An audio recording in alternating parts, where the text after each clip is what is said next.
Hey guys, it's Peter from Extra Butter News, and welcome to my. Nope, not doing it. Oh my god, that is heavy. Let's not use the helmet for this review.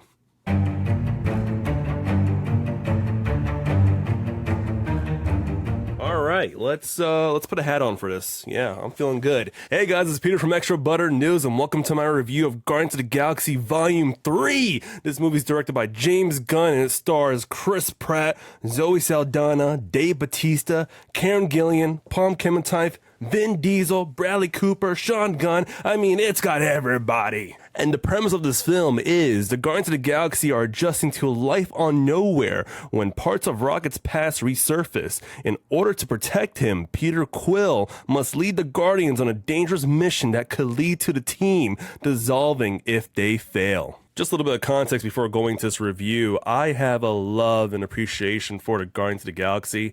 I love the comic book, and when they announced that they were making a film, I was very, very excited. So when Volume 1 came out in theaters, I probably saw it like 8 times. Now hear me out. This film has been like a comfort movie for me. It just has been, it helped me through some tough times in my life. As a young adult, I was trying to figure out who I really was. I was going through some really, really tough times, and this film just made me feel so comfortable. You know, I could relate to it in some ways, and my God, I just have a deep appreciation for this franchise. So going to Volume 3 and knowing that James Gunn is about to go to DC Studios and stated that this is my last rodeo of the Guardians, this is the last iteration of this team that you're going to see on the big screen.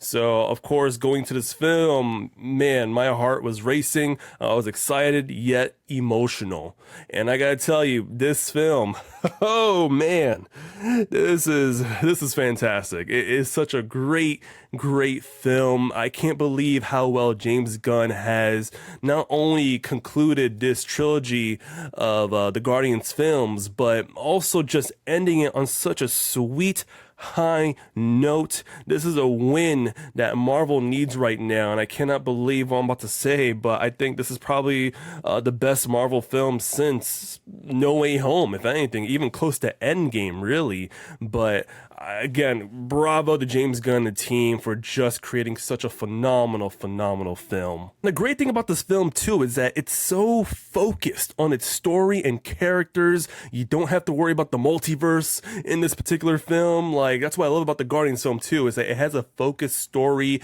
It's very based on the characters and their journey, and that's why a lot of people, especially me, have a deep appreciation for these characters. And look, the character development in this film definitely pays off. I mean, from Chris Pratt's Star-Lord, he's so matured in this film compared to like the first film that you saw him in, and he's not like a punch joke that you saw in Infinity War and Endgame too, but you see a lot more maturity. He's struggling a lot because of course he lost Gamora in Infinity War, and we get a different Gamora in this film from a different timeline, which I know it sounds a bit confusing, but they address it pretty well in this film.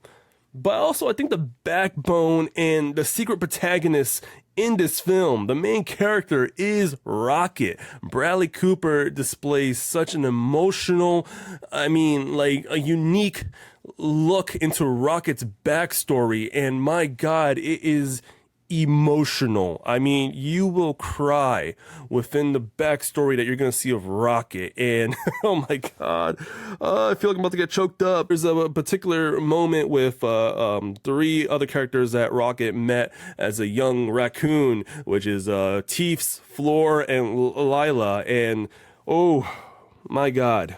Oh my God.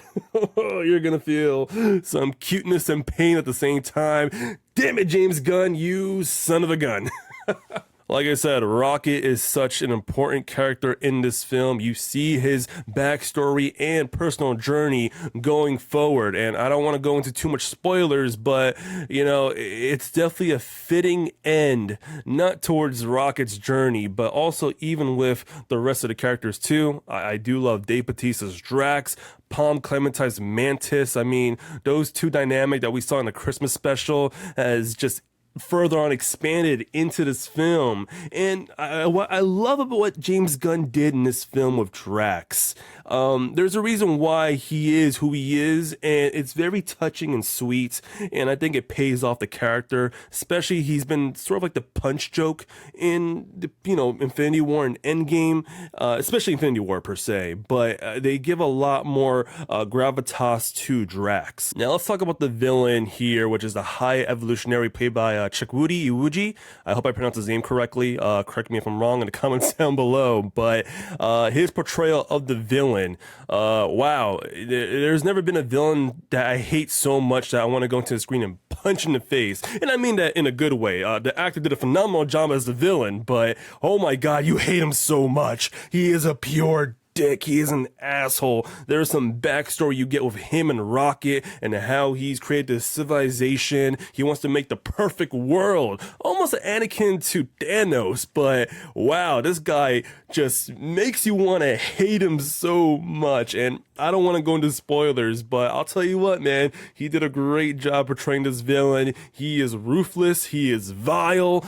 There are some dark moments in this film too, with his character and his creations per se, that you're just like, yeah, make sure your kids are don't get nightmares that night, because there is some horrific stuff that you see in this film and within this character and his creations. Now, I do have some slight negatives in the film, and it's very minor because I do think there's a near perfect Guardians film, and that is Adam Warlock. Listen, I love Adam Warlock as a character, portrayal by Will Poulter, by the way. I love his look in the film. I think he did a phenomenal job acting-wise too, playing this powerful entity in the Marvel Comics as well. And we get our introductions with him. Of course, we got a little post-credit scene in Volume 2, and now we get to see him in Volume 3, and I feel like he was a bit undercooked, and maybe it's not his fault, and maybe it's not James Gunn's fault as well too, because the film is trying to wrap up this trilogy, right? Because it's hard to really put in new characters in the film when we're trying to conclude this final entry of the Guardians. And, we do get some minimal screen time with Warlock, and, it's a bit comedic and a bit heroic at the same time too, but maybe taking out the character and put him in somewhere else, and maybe for maybe a future Guardians film, which I know they're trying to establish. Of course, I think Warlock is going to play someone very pivotal in the near future. But in this film in particular, I thought he did fine, but I don't think it was really needed, and I'll probably go into that more for my spoiler review coming soon. But other than that, I mean, that's just a minor gripe that I had with this film. Look, overall, this film is just fantastic. It is epic. It is emotional. It will rip your heart out and put it right back in. I mean, you're going to have a great time with this film too. Bring tissues if you are an emotional person like me, who has cried multiple times in this film. My buddy Julio, who came with me, kept looking at my face and just saw tears coming out of my eyes. And oh man, I can't wait to watch this film again. It's that good, guys. And what's great about this film too is that it has replay value. It's something that's kind of missing in the Marvel films. I haven't watched a Marvel film a second time or third time in theaters since Spider-Man No Way Home, and I got a good feeling people are going to come back with repeat viewings with Guardians 3. And also, not to mention, my god, the soundtrack is a banger. I mean, every track is utilized in this film. James Gunn is really good at picking music, so there's some clever musical choices in this film and certain scenes that you're going to love, especially Florence and the Machine's The Dog Days Are Over, which, oh man, what a touching song for this particular film that I won't say too much. Look, if you love the Guardians, if you love this franchise, and you're looking for some new light into the Marvel universe, I think Guardians of the Galaxy 3 is going to fulfill that for you. You love these characters, you love their journey. It's very focused story too. You don't have to worrying about the next lead up film or what's gonna cause in the near future. I mean, this is such a focused story that I think you guys are going to enjoy and love. Definitely give it a chance, guys. My score for this film, and I know it's going to sound biased, but I'm giving it a 5 out of 5. I really love this film. It's just a perfect conclusion to this team, this Guardians group that we love. I mean, there is some heartbreaking, emotional stuff that happens, especially of Rocket's backstory. Guys, you're in for a treat. Take my word for it. Enjoy this film. Go watch it in the biggest screen possible too, especially in the IMAX. And hey, listen, let me know in the comments down below. Let me know if you watched Guardians of the Galaxy Volume 3 yet, and if you haven't, are you looking forward to it? And also, leave a comment down below. Who's your favorite Guardians character? My personal favorite, of course, is... Alright, come on, you guys already know. It's Star-Lord. You guys already know that. But I want to hear your favorite character in the Guardians film.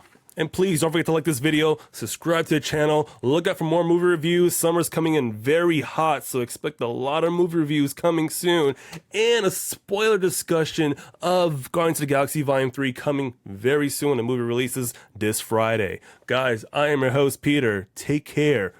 Bye-bye.